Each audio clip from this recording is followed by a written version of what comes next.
In the past couple of months, I've been getting a bunch of questions and comments specifically about the pattern for this backpack and dimensions. And so, while I didn't follow a conventional pattern, I actually kind of made it up as I went. I started off by making a prototype out of a bunch of scrap fabric. So, pretty ugly colors, but just to get the dimensions right, make sure I understood the kind of order of operations for creating the bag. And then I did this by making a bunch of cardboard and grocery bag templates. So this video is just kind of running through the actual dimensions, the actual materials, and overall design of the bag, including a rough pattern. To start, I basically made a big rectangle, and so I made two black and two white 24 by 13 inch rectangles. This is the front and the back panel, interior and exterior. And then I also made one big rectangle out of foam that was half an inch smaller than those. And so that's the part that actually rests along your back and is actually what provides that padding there. Then I made two side panels. So you shouldn't be looking at this. Look at this. So there's a white and a black 24 by 7 inch rectangular, which is the exterior and interior side panels. And then the side, like water bottle pockets, I had an 8 inch by 7 inch pocket there. It's an 8 inch on this side and 7 inches wide. And then this actual diagonal, I'm gonna get to in a little bit later. I use the same chevron angle for all of the backpack to try to keep that design consistent.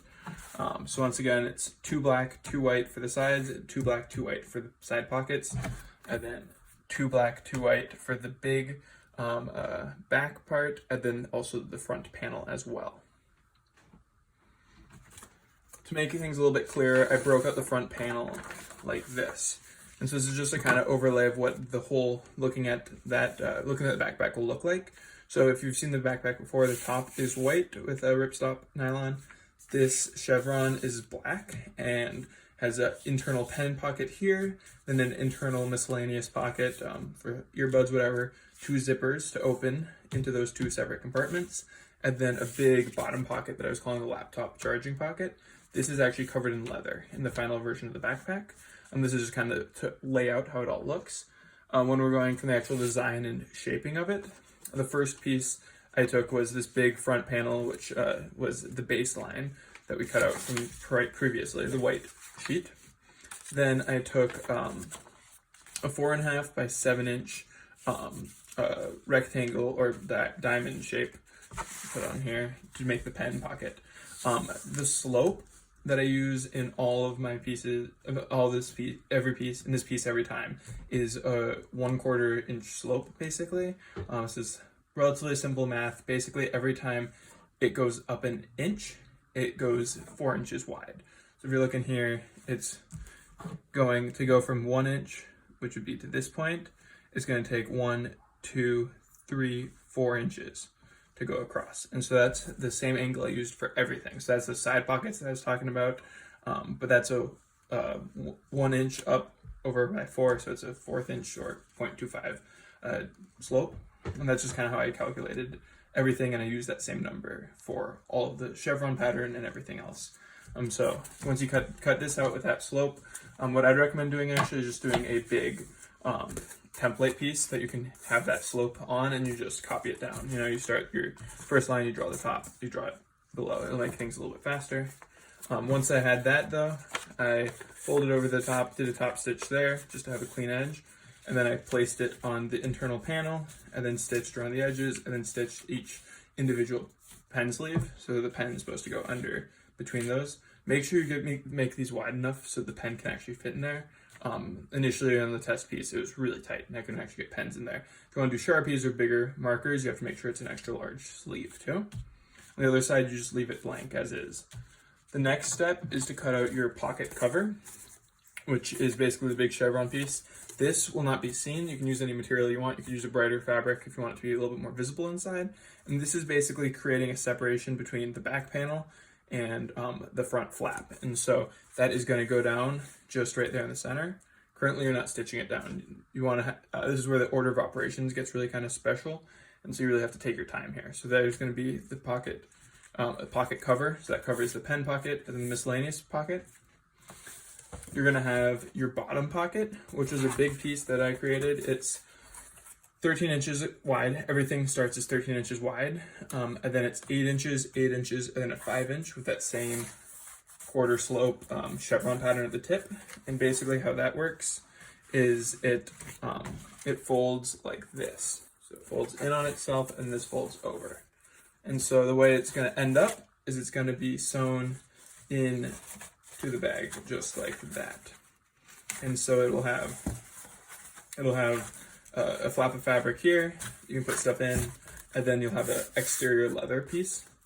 And then the pocket cover is going to be covered underneath the front flap, which will go basically like this. And so it should all add up to kind of close it all together, just like that.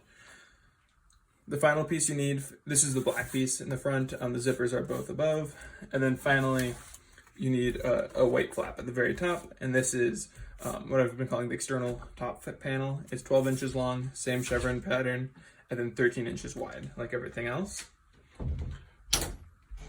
Two items that I haven't cut out are just for the zippers. We have 2 zipper garages here and here, and then a piece of a ripstop in the center that ties them together.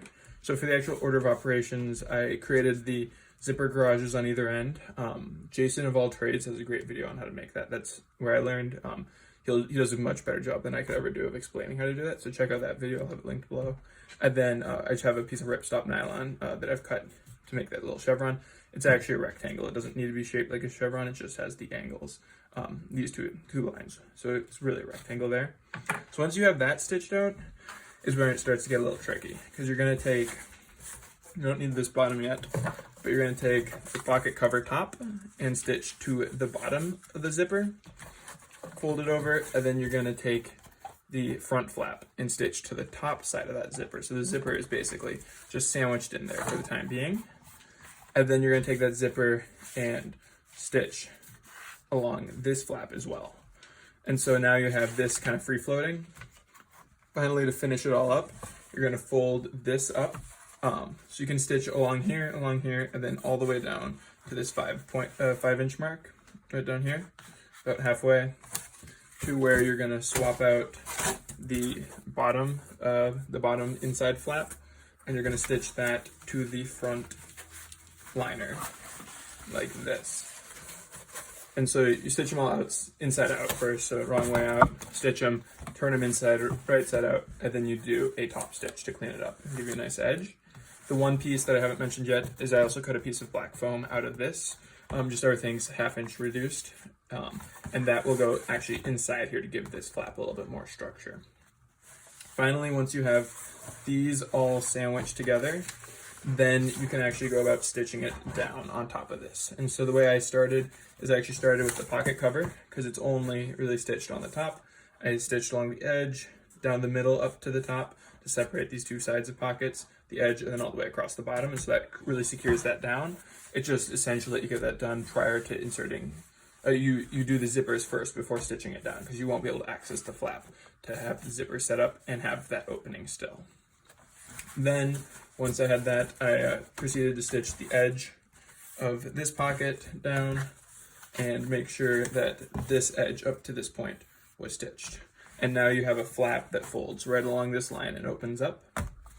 And then at the top, this was already set up. I think I did a top stitch along these lines and then along the whole edge, all within the seam allowance. Everything here has a 1/4 inch seam allowance. You could go a little bit heavier if you're trying to be extra safe, but that's how that was all set up. This is definitely the most complicated part of the whole bag. It took me literally days to sort out how I was gonna assemble it and figure out the order of operations specifically around the zipper.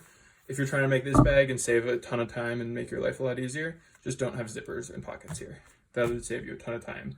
Honestly, I think the version my brother has now is probably not all that useful. The pockets ended up a little small, and so that was the biggest time commitment. Another piece that I don't have cut out is just a little rectangular panel that I put in here to give these, I folded it in half, and it gives the bottom laptop bag just a little bit extra play, because if you just do it here, it won't have a ton of flex there. That makes sense.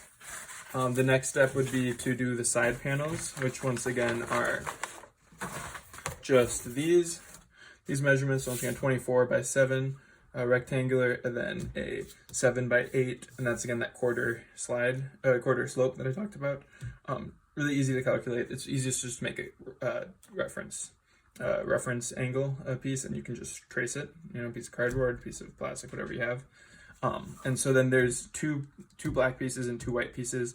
You sew them wrong side out, then you flip them over, do a top stitch, close that up, and then you can sew them on to this bigger panel. I actually added a little bit of extra.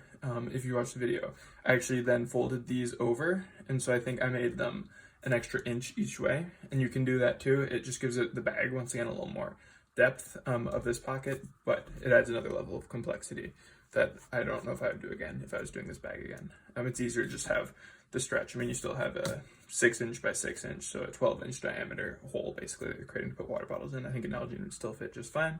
And then the other thing you see in the video is I have a strap running across like this, and that's just like a sweatshirt strap with a buckle like that. And that's just a piece of 3/4 inch webbing that I took, and I put a buckle on just to have a little bit extra. It continues with that nice angled design, and then also it's just an extra thing for carrying sweatshirts, water bottles, whatever, extra capacity. Here is a breakout of all the different pieces. At the very top we have the back panel, we have the two side panels that you can see with the pockets.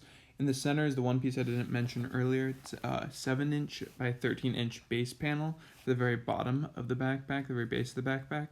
And then finally we have the front panel, the most complicated piece. You can see the three different parts. The white rectangle at the top is actually going to be finally covered in leather, and you can kind of see underneath it at the bottom of the chevron flap. The chevron flap should actually be lying on top. For this image, I just had it inverted. Otherwise, it's all set. Here's a quick run through of the test bag I made, and so you can kind of see it all together. So there's this big internal panel right here. That's that one folded piece of cardboard. There's the external front facing, which in the video is black. There's the two zippers. In here is where the pen pocket would be, separated from the other panel. And then here is the miscellaneous pocket right here. Finally, we have that top panel as well. And so you can see it all kind of put together there. In the side, for the side pockets, you can see here's that first rectangular pattern that I was kind of showing you. And then here's the base. Internally, it's a different piece of fabric. Fold them outside in, did a top stitch. And then here's that extra inch that I did. So I just folded an inch and did a top stitch across it on both sides just to give this bag a little extra depth. This honestly is plenty big. I think you could just do it sewn in and it would still have, it's wide enough that it would give enough girth for most any type of bottle. The last thing I wanted to mention is just the materials I use. I primarily used black, like hexagonal ripstop nylon. This stuff is crazy strong. It's what they use for parachutes. I used white, and this is the UV water resistant one. Then I used the non-water resistant one for the liner and a lot of the interior stuff. It's a little bit softer. It's a little less plasticky feeling. Once again, the crazy strong. I couldn't rip it if I tried. It's called ripstop, I guess. And then for the base, I did use, I guess is like 8 ounce, maybe a little bit heavier, lighter, leather. I just had it on hand. I thought it would be kind of a nice addition and nice resilient base for it. The leather was a little bit harder to work with just because it takes a little bit more strength of your sewing machine to sew through. So you want to make sure you can use a machine that can sew through leather, or you can do it by hand. I would not recommend doing it out of ripstop nylon. This stuff is crazy slippery. It was an absolute nightmare to work with. I would highly recommend using something a little bit thicker and a little that sticks to itself a little bit. Either just normal canvas or a slightly heavier fabric, but ripstop nylon was an absolute nightmare to use. In hindsight, you could potentially use a spray adhesive that would help hold it all together a little bit more, and that would help with the slipping issue, but I had to clip almost everything and pin almost everything to just try to keep everything straight. And so I would not recommend using this material for such a complex project like this unless you're very used to it. I struggled immensely with it, but it turned out in the end it's just a bit of a pain in the butt. I think that's all. Please let me know if you have any other questions, comments below, and if this is helpful at all, please like the video. Once again, I would highly recommend watching Jason of All Trades breakout of how he built his backpack. I used so many techniques that he taught there, and he explained so much more thoroughly than I ever could. So I hope the design of mine is inspiring, but I think for technical skills, I would highly recommend his videos. Thanks so much for watching, and have a good rest of your day.